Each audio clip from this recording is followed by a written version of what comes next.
Welcome to Samba Samba. Enjoy the video. You start by making sure Utorrent can accept theme changes and you protect your settings.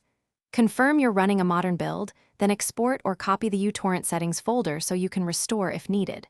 Once done, fully close Utorrent, not just minimize it, because you'll replace or edit files.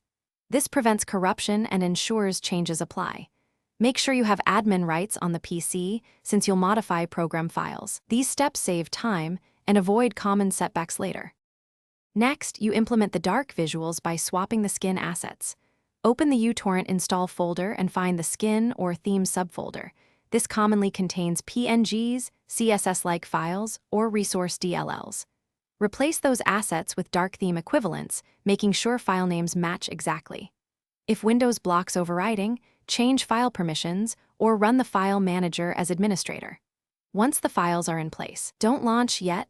Verify no duplicate file. Finally, open Utorrent and let it load the new assets.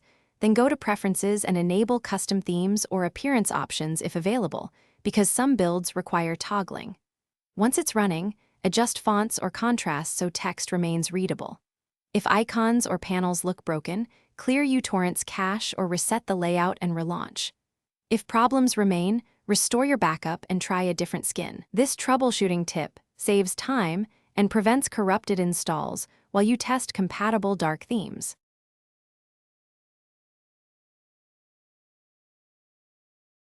Thanks for watching. Consider subscribing if we helped you.